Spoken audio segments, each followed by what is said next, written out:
E waste म्हणजे जे काही इलेक्ट्रिक किंवा इलेक्ट्रॉनिक वस्तू खराब झालेल्या असतात किंवा ज्या वापरातून बाहेर झालेल्या असतात, मे बी टेक्नॉलॉजी अपग्रेडेशनसाठी किंवा कॉम्पोनंट फेल्युअर्समधून म्हणा, तर ह्या सगळ्या वापरात नसलेल्या गोष्टींना आपण ई वेस्ट असं डेफिनेशन देतो.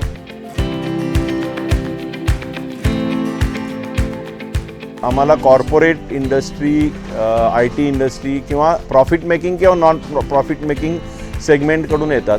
डोमेस्टिक सेगमेंटकडून ज्या वस्तू येतात ते कुशाग्रसारख्या NGOज ज्या असतात त्या कलेक्ट करतात आणि त्या आमच्याकडे देतात. बाकीच्या ज्या कॉर्पोरेट्सकडून येणाऱ्या आहेत त्या आम्ही डायरेक्ट आमचं कलेक्शन व्हेइकल आहे ते त्यामधून आपण कलेक्शन करतो. त्यानंतर त्याची विल्हेवाट योग्य पद्धतीने लावल्यानंतर त्यांना आपण डिस्पोजल सर्टिफिकेट देतो. आता हे ई वेस्ट जे आहे तर ह्यामध्ये जवळजवळ 68% ई वेस्टमधून मध्ये IT इक्विपमेंट येतात. बाकीचे 32% जे आहेत हे इतर इक्विपमेंट येतात आणि ह्या 68%मधून साधारण 50% IT इक्विपमेंट जे आहेत हे परत रिफर्बिश करून रियूज केले जातात.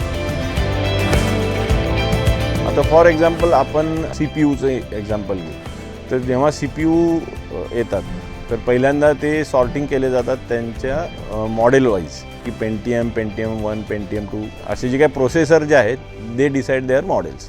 तर ते सॉर्टिंग केल्यानंतर मग त्यातले जे करंट मॉडेल आहेत म्हणजे जे आता मार्केटमध्ये सेकंड हँड मार्केटमध्ये चालतात ते आधी पहिल्यांदा सेपरेट केले जातात. ते सेपरेट केल्यानंतर जे राहिलेले आहेत ते पूर्णपणे डिसमेंटल केले जातात मॅन्युअली. डिसमेंटल केल्यानंतर त्यामधले जे काही लोखंड आहे किंवा सॉलिड प्लास्टिक आहे हे त्या रिसायकलरला किंवा त्यापासून जे ग्रॅन्युअल बनवणारे किंवा शीट मेटल बनवणारे आहेत त्यांच्याकडे पाठवलं जातं. त्यातल्या ज्या केबल असतात त्या केबल आपण इथं मॅन्युअली स्ट्रिप करून त्यातलं कॉपर आणि ॲल्युमिनियम सेपरेट करून असं जे कॉपर आहे ते कॉपर स्मेल्टरला पाठवतो.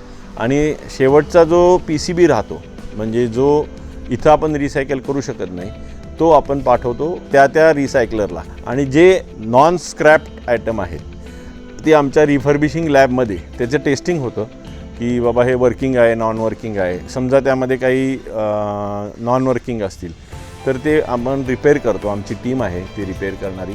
किंवा समजा त्यामध्ये काही स्पेअर पार्ट कमी असतील तर ते स्पेअर पार्ट त्यामध्ये घालून परत रिकंडिशन करून आपण ते परत सेकंड हँड मार्केटमध्ये विकतो. So this is the inflow and outflow of material. ही एक इंडस्ट्री आहे आता, कारण भारतामध्ये जवळजवळ वर्षाला 32 lakh tonne e waste generate होतं आणि त्यामध्ये अजूनही 10 ते 15%च ई वेस्ट आहे ते आमच्यासारखे फॉर्मल किंवा ऑथोराइज रिसायकलर थ्रू हँडल केलं जातं. आपण अशा प्रकारे आपल्या शहरामध्ये ई कचरा संकलन केंद्र चालवू शकतो, ज्यामध्ये आपल्या शहरातील ई कचरा संकलित करून त्याचे वर्गीकरण करू शकतो व पुढे महाराष्ट्र प्रदूषण नियंत्रण मंडळाच्या मान्यताप्राप्त संस्थेत पुढील प्रक्रियेसाठी पाठवू शकतो. यामधून सरासरी 15 ते 20 रुपये प्रति किलो एवढा नफा कमवू शकतो.